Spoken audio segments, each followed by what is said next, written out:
Chloé Pointet, bonjour. Bonjour. Vous êtes candidate sur la liste Vert libéral pour cette élection au Conseil d'État. Vous êtes 3 candidats à partir sur cette élection au Conseil d'État. On va essayer de vous connaître un peu pour commencer. Vous avez 23 ans, vous êtes la plus jeune, hein? Oui, c'est ça. Je suis la plus jeune candidate et la plus jeune députée aussi au Grand Conseil. La plus jeune députée parce que vous êtes entrée au Grand Conseil en 2019. C'est presque une affaire d'ancien régime, hein. Vous avez repris la place de votre papa. C'est assez rare quand même que ça se passe comme ça. C'est évidemment très démocratique. Vous étiez la première des Viennes ensuite, hein, quand votre papa, François Pointet, est parti au Conseil national. C'est juste. Enfin, j'étais la deuxième Vienne ensuite, mais le premier a préféré ne pas se lancer là-dedans. Ne pas se lancer là-dedans. Vous avez donc quelques mois maintenant, presque 3 ans, enfin non, plutôt 2 ans, 2 ans et demi, hein, je pense, de Grand Conseil. Qu'est-ce que vous avez tiré de cette expérience? J'ai appris énormément de choses. C'est vrai que la première fois que je suis allée, c'était en décembre 2019, on votait le budget. J'ai reçu ces 3 kilos de papier, j'étais un peu perdue, mais c'était l'occasion d'apprendre énormément de trucs, d'apprendre comment fonctionnent nos institutions et d'essayer de porter nos valeurs vers libérales dans la politique vaudoise. Vous êtes étudiante, vous l'avez dit. Vous êtes d'ailleurs pendant cette campagne électorale en période d'examen. Comment vous vous êtes mis cette affaire de campagne au Conseil d'État sur le dos en plus d'examen? Vous êtes à l'EPFL, hein, c'est du sérieux? Oui, j'ai eu mes examens jusqu'à fin janvier. Ça fait du bien maintenant, c'est derrière. C'est vrai que c'était peut-être un peu une folie. J'ai aussi pu viser une session d'examen où j'en avais peu. J'en avais que 2, donc ça c'était un peu plus facile à gérer. Et puis c'est peut-être un peu mon défaut, c'est que j'aime bien me lancer des défis, des fois, parfois un peu fous. Et puis après, je dois trouver un moyen de gérer tout ce que j'ai à faire. Mais on s'en sort toujours. Pourquoi la politique? Alors j'ai rappelé que votre papa fait de la politique, il est au Conseil national maintenant, il était député. Votre maman en fait aussi, elle est syndic de Jonny. C'est un climat familial qui vous a fait tomber dedans?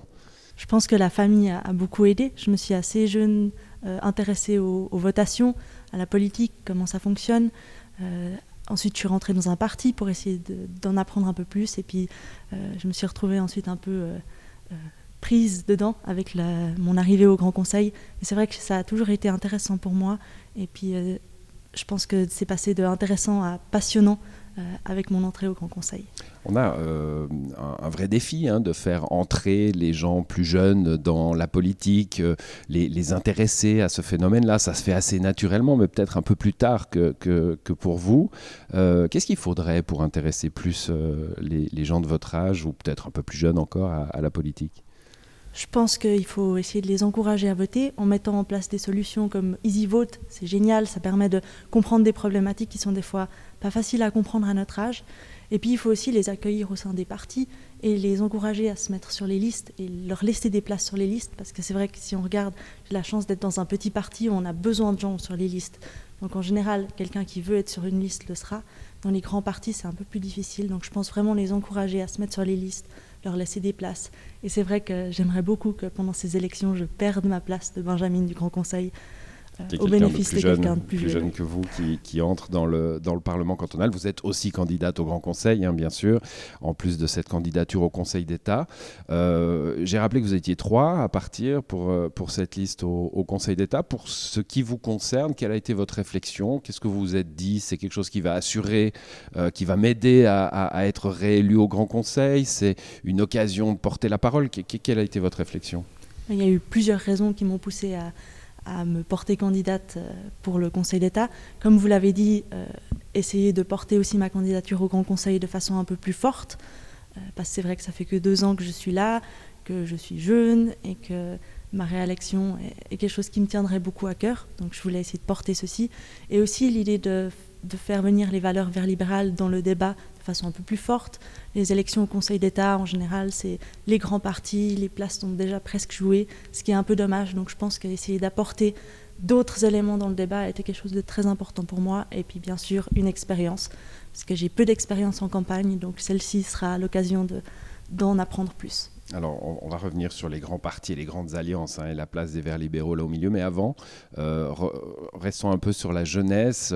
Arriver au Grand Conseil, c'est apprendre la lenteur peut-être, parce qu'on doit arriver plein d'idées, plein d'enthousiasme, plein de désirs de changement. Et puis on voit que c'est plus lent que ça, la vie parlementaire.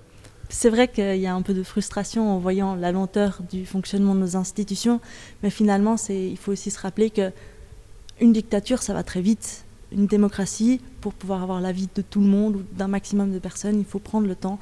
Et puis c'est important de prendre le temps de faire les choses comme il faut. Quand on a à cœur des idées plutôt écologistes, plutôt sur le changement de paradigme qu'il faut pour essayer, on ne va pas dire de sauver la planète, mais en tout cas de diminuer l'impact des humains, on ne se dit pas qu'un peu plus de rapidité, ça serait pas mal ? Ça serait génial, ça serait vraiment un rêve que tout le monde soit d'accord, qu'on puisse aller très rapidement dans le bon sens. Maintenant, je pense qu'il faut aussi faire attention parce que si on va trop vite, ça peut donner des résultats comme les votations sur la loi CO2 où on remarque qu'on n'a pas été dans le bon sens et puis ça peut créer des ruptures qui seront peut-être même nous feront reculer sur ce combat. Donc il faut aussi faire attention de prendre un maximum de personnes, voire même tout le monde avec dans ce changement et c'est peut-être ça qui prend plus de temps. Il faut embarquer la population. Bon, vous avez rappelé qu'il y a des grands partis, il y a des grandes alliances aussi cette fois-ci. Il y a une grande alliance à droite, une grande alliance à gauche. Et puis vous, alors, cette fois, vous avez décidé de partir tout seul, les Verts libéraux. C'est le moment Vert libéral. Vous avez été parfois avec le PLR, parfois avec le PLR et l'UDC. Là, c'est le moment, vous vous êtes dit, bon, les questions climatiques sont dans la tête des gens, donc c'est le moment de l'indépendance. Les alliances sont toujours font de grandes discussions dans les partis avant les élections. En l'occurrence, vu le contexte actuel et vu ce qui s'est passé, la meilleure des solutions était de partir seul pour présenter des nouvelles têtes du parti, pour soutenir nos listes au Grand Conseil et pour vraiment essayer d'entrer encore plus dans le débat et dans le contexte politique vaudois. On vous a demandé un exercice, ça sera le cas pour toutes les candidates et tous les candidats. C'est si vous aviez les clés. On a rappelé que c'était lent, le processus démocratique, mais enfin, on peut tout de même rêver qu'on arrive au pouvoir et puis qu'on peut changer quelque chose très rapidement. On vous a demandé de faire cet exercice. Qu'est-ce qu'il faudrait changer très rapidement dans ce canton si vous aviez les clés ? Alors comme vous l'avez dit, j'ai des sensibilités écologiques, mais aussi économiques. Et je pense que si j'avais les clés, je souhaiterais remettre le monde économique au centre des mesures climatiques. Pour ça, il faut encourager l'innovation, il faut encourager l'entrepreneuriat, il faut mettre en place un système de transparence dans l'impact écologique de nos produits et de nos services pour qu'on puisse choisir en tant que client en ayant toutes les clés en main. Je pense qu'il faut aussi adapter la formation pour qu'elle soit plus encline à aller vers un monde économique plus responsable.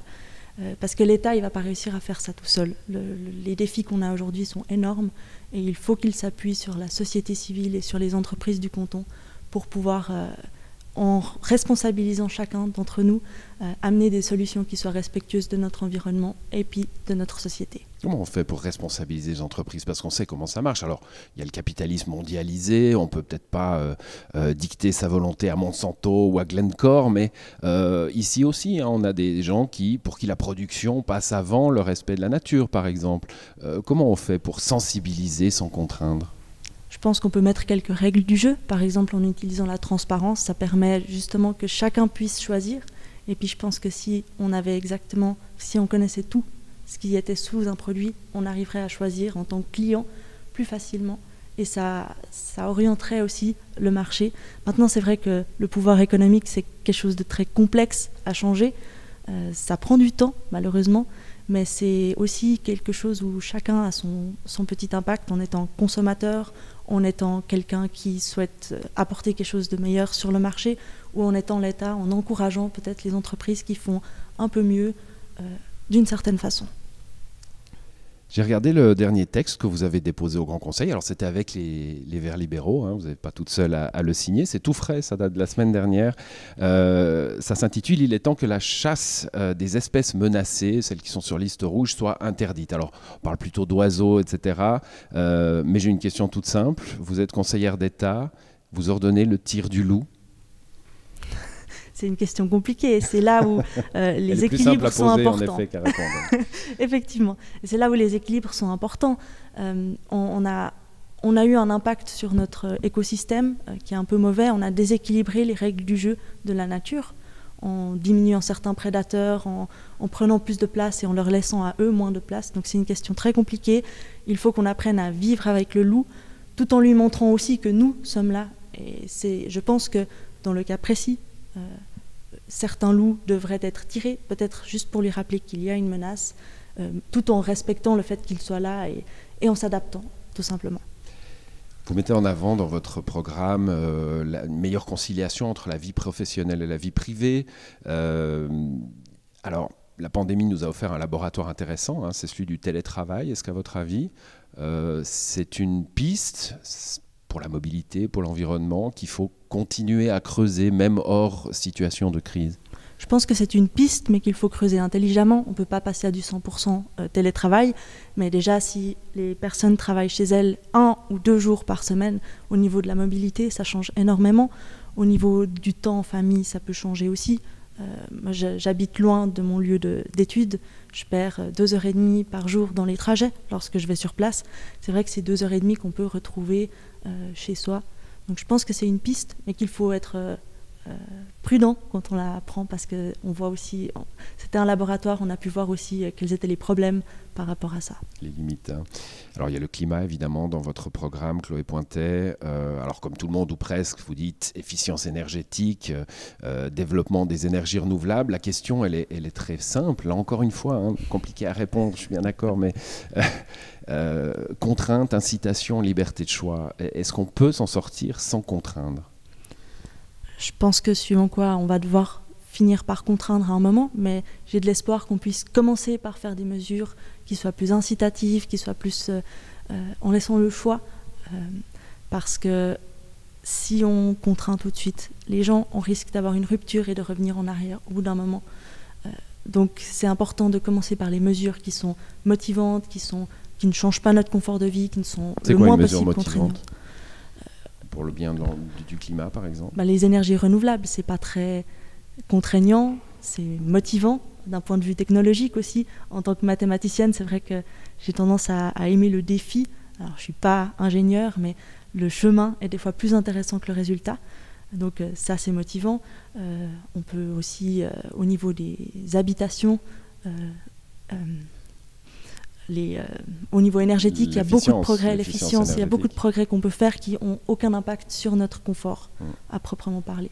Bon, une dernière question. Le Conseil fédéral, c'est tout frais là aussi, hein, vient de mettre en consultation une procédure accélérée pour l'implantation d'éoliennes, par exemple. On sait que c'est toujours un problème. Hein, les éoliennes, c'est comme les décharges, on a envie d'en avoir, mais pas trop près de chez soi. Vous êtes plutôt pour cette accélération, même si ce n'est pas très démocratique, éliminer un peu les procédures de recours? Je pense qu'on peut accélérer la procédure sans forcément perdre en démocratie, parce qu'il y a des procédures où on est très vaudois dans notre Suisse à aller plutôt lentement, à perdre du temps, alors qu'on pourrait aller plus vite. Donc je pense que ce n'est pas forcément antidémocratique et que c'est intéressant d'essayer d'aller dans ce sens-là pour accélérer la transition énergétique. Merci à vous, Chloé Pointet. Merci à vous. Je vous souhaite une belle campagne. Merci.